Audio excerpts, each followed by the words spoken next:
Hey, Hound Dogs, I'm David Hankins. I'm Paul Hankins. Welcome to On the Air with Power Squared. It's kind of a jam-packed show tonight. We're going to talk about issue 13, which is coming out on the 13th, but we also want to take some time to talk about Kazuki Takahashi, who recently died, Yeah.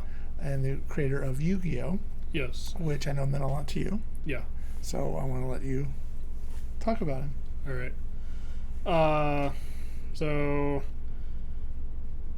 My first exposure to Yu-Gi-Oh was through the anime. Mm-hmm. Aired on Kids WB. This was still during the time when Pokemon was more at the height of its popularity. Which came first? I mean, I know with you it was Pokemon, then Yu-Gi-Oh, but do you know which actually came first? Off the top of my head, I don't. Okay. But they are both based on when they originally started, they're both mid to late 90s properties. Okay. So anyway, this is the show represented here in this complete series. So it's this was the first series, right? Yeah. Yu-Gi-Oh! Also known now as Yu-Gi-Oh! Duel Monsters. Mm-hmm. But yeah, this was the original series with Yugimoto as the lead character. Now, I know it was on Kids WB. Did you just happen to find that? Or did other kids talking about it? Online? I mean, I don't know if you were online at that age, probably not. I was a little online at that age. Okay. I don't exactly remember. As the best I can remember, it was mostly me just happening to catch it. Okay. And as soon as Yami played Exodia, we were hooked on Yu-Gi-Oh! Okay. So it was the first episode. Okay. So did you catch it right at the very beginning? Pretty much. Okay. I remember we then got into... Sorry. It's a live show. A couple things. I remember I then got into the card game when it first came out. These aren't the original cards that came out, but we've been collecting since Legend of Blue Eyes. Now, I read somewhere that Yes. the card game was kind of a afterthought, or it wasn't really part of the main thrust of the story. Yeah, that's true.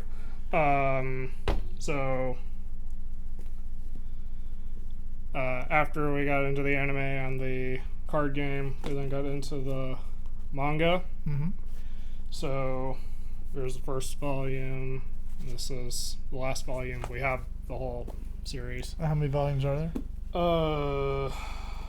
Well, the thing is, they separated it by Yu-Gi-Oh! And then Yu-Gi-Oh! Duelist, and then Yu-Gi-Oh! Millennium World to separate the arcs. Okay. So I'd say I think it's around 40 volumes Okay. for the whole thing. Anyway, yeah, Yu-Gi-Oh! Started off, the first 13 volumes are just Yu-Gi-Oh! It was about gaming in general. Mm-hmm. In fact, Yu-Gi-Oh! Translates to Game King. Did not know that. Or King of Games. Okay. Sorry, dust on the camera right there. So, anyway, it was about gaming in general. So, Yugi solves the Millennium Puzzle and his body becomes inhabited by the spirit of an ancient Egyptian pharaoh. Mm-hmm. And the pharaoh goes around basically punishing bad people. Okay. Or evil, and through shadow games. Mm-hmm. And the games would change pretty much every chapter. And I forget which volume it is, but that introduced Magic and Wizards, which is basically what we would know as Yu-Gi-Oh, and that was just written more as like a one-off parody of Magic the Gathering. Okay. But readers wanted to know more about it, so Takahashi expanded on the rules and made that the subject. He brought it back, and then he made it the subject of entire story arcs, which is basically the duelist portion of the series, which Trevor says 38 volumes, and the card game's interest in volume 2. Okay. So we would know that the story arcs that we would know from the manga are like Duelist Kingdom, which is when they go to an island to play the card game, and then Battle City, which is when Kaiba hosts a tournament that takes place entirely within Domino City, basically just to get revenge on Yugi for beating him like that one time. And then Millennium World is when the Pharaoh finally confronts his past and uncovers his memories by reliving his past. Okay. And then we learn his name. Okay. So, Yu-Gi-Oh, I mean, it's still going on though, isn't it? Yeah. There's anime at least. I mean, did he stop being involved with it or writing it or? So he was the most directly involved with the original manga. And I'm just going to assume he had some involvement with the anime. He came up with story ideas for Yu-Gi-Oh! GX and Yu-Gi-Oh! 5Ds, and he designed the main characters of GX 5Ds, and I guess he might have also had some story involvement with, like, minor story involvement with Yu-Gi-Oh! Zexal, and designed the main characters, or the main character, and it's a little fuzzy on his involvement with Arc 5 or Brains. Okay. Now, so the manga is over and the anime is what's still going on. Yeah. Right. Okay. So it's although the some of the spin-off series up to Arc 5 also got their own manga adaptation with a different storyline. Okay. And was he involved with those? I would say at least vaguely involved. Okay. So it says his Studio Dice is associated with it as like a consulting credit. Okay. But I don't know how much involvement exactly he had. Okay. So now I read somewhere that the card game is the largest card game in the world. Yeah.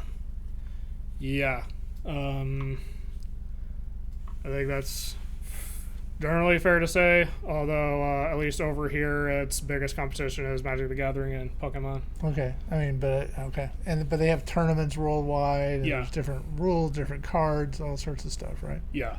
They have then like the World Championship has its own ban list. Yeah, 'cause I remember every time that comes out, that's a big deal. Yeah.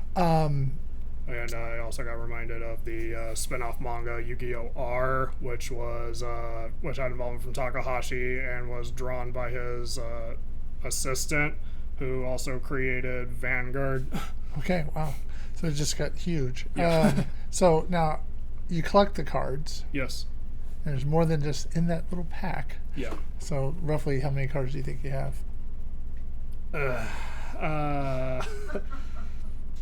From years and years of collecting, probably over, I know it's over 50,000. Okay, so it's a lot of cards. Yeah.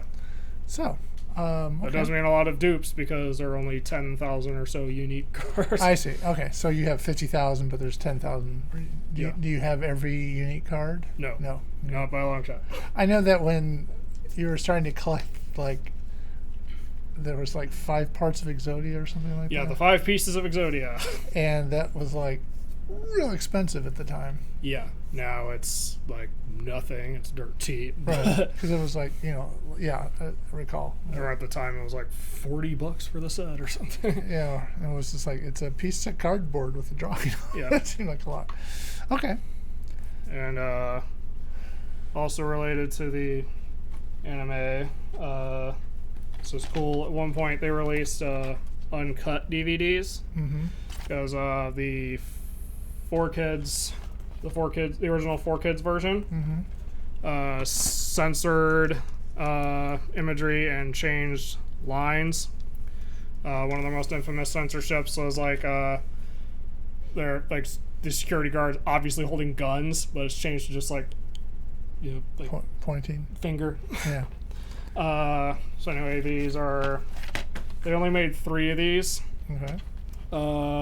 For reasons you could probably look up. But so these are 9. The first 9 episodes completely unedited, unchanged, uncut.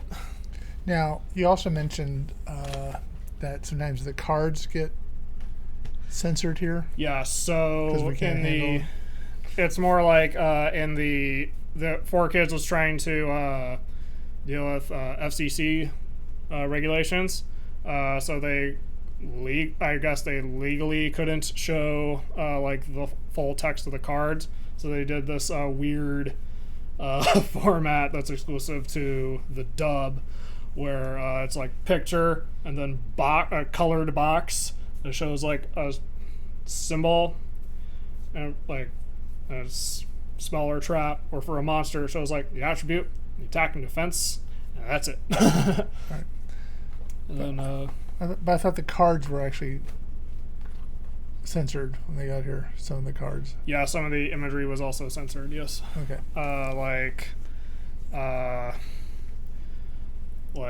Cleavage was covered up, or actual guns were changed to like laser guns. Okay. Like it's most obvious on cards like Barrel Dragon, where it's obviously meant to turn into like this futuristic laser gun, and some other stuff like Okay. that. All right. Anyway, the anime the series also got its own share of movies, Okay. like Yu-Gi-Oh! The movie, which was later got reinstated with its original Japanese subtitle Pyramid of Light, because there was already a Yu-Gi-Oh! The movie based on the original Toei adaptation, Okay. which never made it over here. So that's why I haven't been talking about that one. Anyway, Yu-Gi-Oh! The movie. I distinctly remember seeing this in the theater and having the time of my life. Uh-huh. And then we later saw, Trevor and I later saw a remaster of it, which was still cool because that also had a preview of the Reigns dub. All right. Then there was later Yu-Gi-Oh! Bonds Beyond Time, also released as Yu-Gi-Oh! 3D Bonds Beyond Time, which was a crossover movie between the original Yu-Gi-Oh! Series and GX and 5Ds. Okay. Interestingly, this is actually canon to Yu-Gi-Oh! 5Ds, so because they actually reference the events of the movie later. But Is that the one we saw in the theater? we've seen all of them in the theater. Okay. All right. I mean, there was one that we went to especially to see it, and they gave out cards and all that.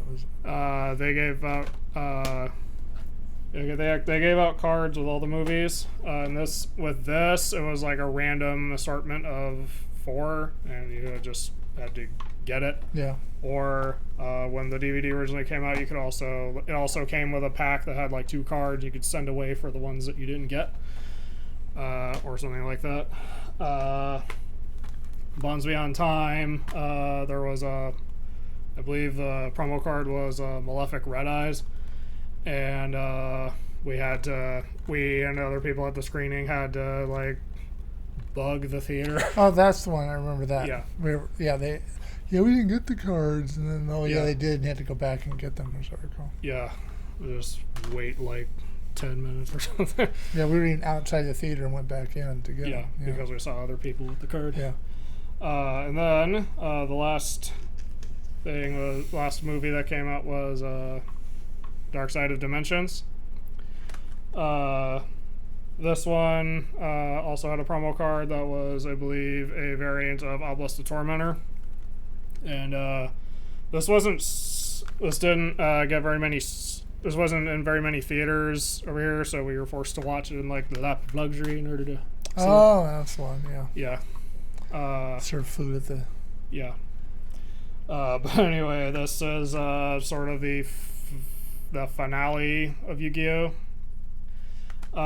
It clearly is in the manga continuity, although the dub puts it in the anime continuity. Okay. But in any case, this is. I remember liking it. So it's the final movie based on the manga. Yeah, Series. based on the original Yu-Gi-Oh! Okay. Of course, there's also a ton of merchandise based on Yu-Gi-Oh! Two cool things that were pretty recent were a couple model kits. This one was based on the Millennium Puzzle.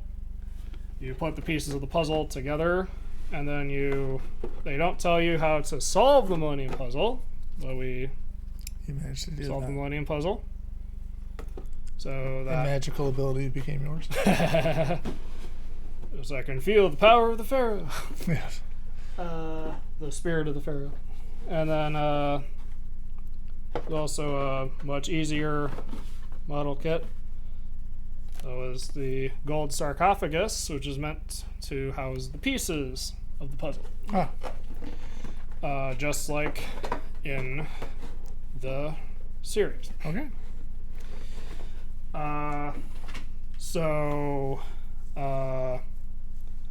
Takahashi has also camera got blurry. We're actually witness protection. Anyway, Yu-Gi-Oh! Is not the only thing Takahashi has done, but it's definitely his biggest work. Mm-hmm. And Yu-Gi-Oh! Has done a lot for me and other people. Like, it's helped me socialize when I normally wouldn't because I'm a bit of an introvert. And it's helped me also like make friends while growing up. Mm-hmm. Even during that point in like middle school or high school where it wasn't cool to like it. We're still able to find people who did like it. Yeah. We were able to socialize. And you want to talk about this other thing? yeah, so Takahashi is also did Secret Reverse, which seems to be the last work that he did. Okay. What was this? So in Secret Reverse, it's a Western style comic book that he always wanted to do. Marvel actually approached him to do it. So it's about Iron Man and Spider-Man. They go to Japan for a gaming convention, and they end up fighting Reijiro Kaio, who is basically Seto Kaiba without being Seto Kaiba. Okay.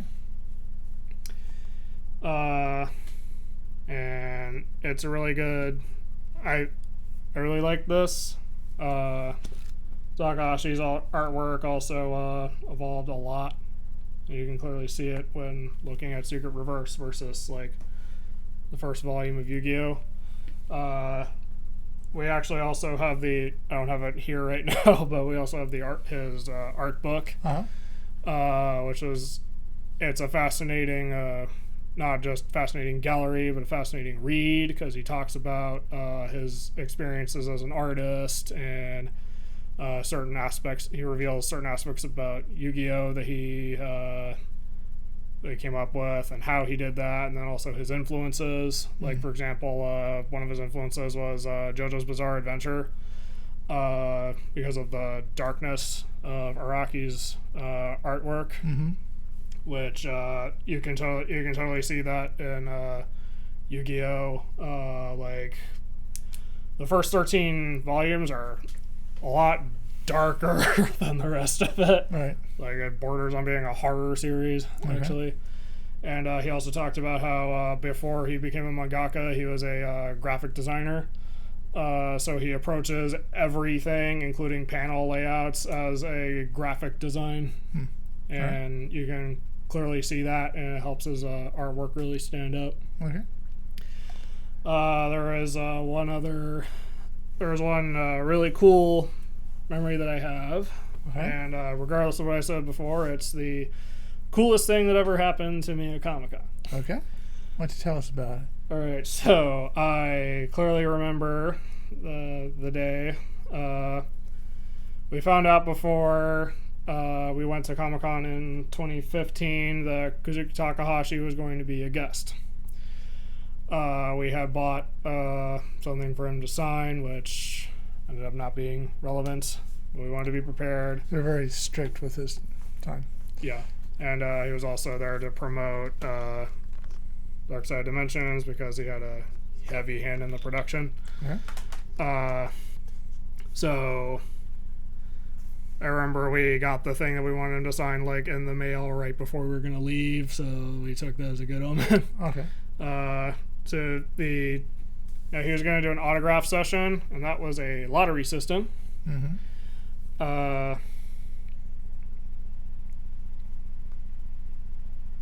pre-Duelist Kingdoms Volume 1 through 7. Okay. Anyway, first 7 volumes were dark, as I was trying to say earlier. Right. Okay, so he he was going to do an autograph session, and that was a lottery system. So we stood in line like early in the morning.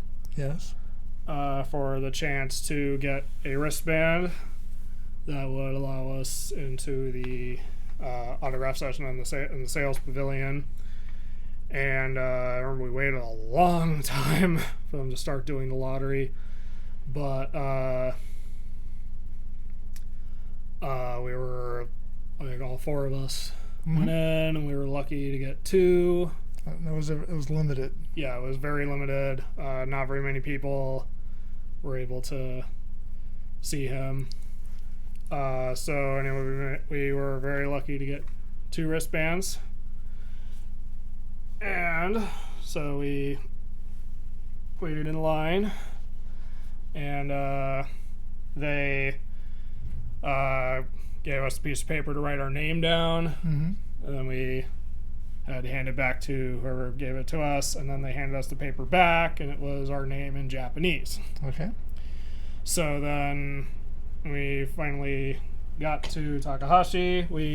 Everyone who was in line got this, which was a unique artwork made specifically for his convention appearance. And it's signed to you with your name in Japanese, and then he signs it. Yeah, with a date. that's my name in Japanese, and that's his autograph right there. Okay. For people who are watching. So that was like the best autograph experience I ever had, because that was because of how important he was to me. And while we were in front of Takahashi, we didn't have much time, but we had enough time to ask him a question. Okay. Why'd you ask him? Okay, so Trevor asked, who's your favorite character? He said Yugi, Joey, and Kaiba. Okay. I decided to ask him, I don't remember exactly what I asked, but I remember I asked, what's your opinion on the spin-off series? I had to clarify I meant like GX, 5D, Zexal. And I remember he laughed at the question. The translator assured me it was at the question. Okay. And he said, look, I really like my original series. That's pretty cool. Yeah. So, yeah, that was probably the best. So, I'll say it again, that was the best autograph session at Comic-Con I've ever had. I remember it being, you couldn't take a photograph of him. No. They had guards around like he was the president of the United States or something. It was very, very tight security. From my understanding, most mangaka are camera shy, so they don't like having their picture taken. So over here, when some mangaka show up, they highly discourage taking photos. Right. Remember that with first guy we saw at Comic-Con. Yeah. He didn't want to have his picture taken either. I took a picture at the panel. All right. So, has he influenced your work on Power Squared? So I have to bring it back to that. Yes. As we covered in previous episodes, from the card game, the Yosenju archetype influenced the issue 19, which was when Marty and Eli go up against a trio of Kama Itachi. Okay, that's coming in the next few years. Issue 19. Yeah. All right. Because coming out on Wednesday, Yes. the 13th, is issue 13 Appropriately enough. of Power Squared. This is the Imposter Part 1. It's the first time that Julia Cannon did the coloring for us, and it's, I forget how many, 8 or 9 issue that Rachel worked on. So Yeah. anyway, that's coming out on the 13th. Wow. Shoot, 13th. We're talking We're issue throwing 19. numbers around. Yeah, and I get confused. So this is coming out on Wednesday the 13th, the day that this will air. There'll be a link below. We encourage you to shop through the SRCC campus store on our website. There'll be a link in the video. But issue 13 is coming out. And of course, all the issues are available there. And they're all available in digital and in print. Yeah. And there's also merchandise like these great shirts and some chibi shirts that Julia designed will also be there, and a new poster. So you should check it out. Yes. But as part of the hype for issue 13, we made a video. Yes. With not us in it, about a character that we're introducing. Yes. In this issue. So let's show it. Pedro has always had a knack for mimicry. It was something he developed early on. When he was a kid, he would entertain his large family with his impersonations of people he'd seen on television. His dream was someday to try his hand at stand-up comedy, but his parents were insistent that he get a degree. While they wanted to send him to a 4-year college, he resisted. He had a friend in high school, Quincy Victoria Davidson, a girl that could convince him to do anything, even going to San Romero Community College. But he never lost his desire to do impersonations, and Quincy introduced him to her friend, Dr. Horatio Atlas, who gave Pedro something that made him more than just an impersonator. He became capable of becoming anyone. He became the Imposter. As the Imposter, his powers could prove formidable against Marty and Eli.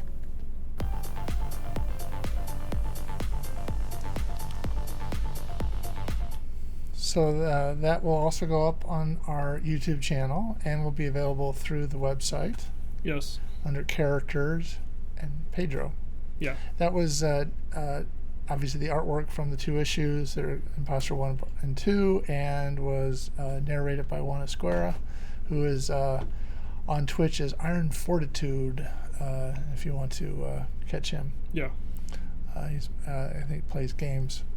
Yeah. on Twitch, so you can catch him. Free plug for him, by the way. Anyway, so that's coming out on the 13th. We hope will pick it up, and if this is new to you, there's plenty out there to read. I'm going to talk about. So next week we're going to talk about going to Comic-Con. Yeah. Because we're going to be going to Comic-Con as professionals, but there's no table or anything. We're just going to go there and as attendees. Hopefully someday soon we will actually have a table or something like that. We did actually apply for an artist alley, and they were full up. They were trying to emphasize the people who had already applied before. Yeah, in 2020. Yeah. They got canceled.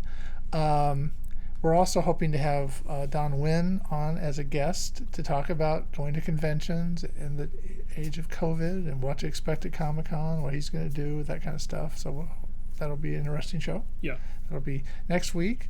The week after that, we will be at Comic-Con, and so Julie and Rachel will actually do the show. Yeah. So I'm looking forward to seeing what they do with it. And probably badmouth us a lot.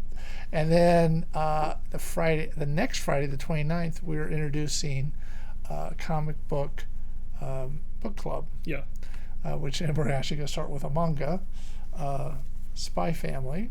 So if you've actually read that and want to participate, you can come on and leave comments. Yes. If you have things you want to discuss about Takahashi, you can also leave comments on the video. Yes. And I think we'll try to respond to those. Yeah. If we can. And anyway, so I think that's kind of the show. Yeah.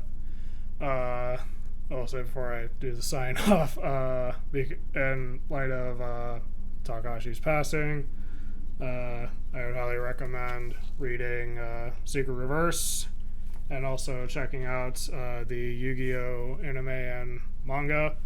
The manga is a good read, I would say. Okay. And although the anime was dubbed by 4Kids, it's still a good nostalgia. And although you can still watch it subtitled elsewhere. Okay. So if you are watching this on YouTube later and you like this sort of discussion, leave a like. And if you want to see more, subscribe and ring that bell. All right. So until next time, I'm David Hankins. I'm Paul Hankins. You've been on the air with Power Squared.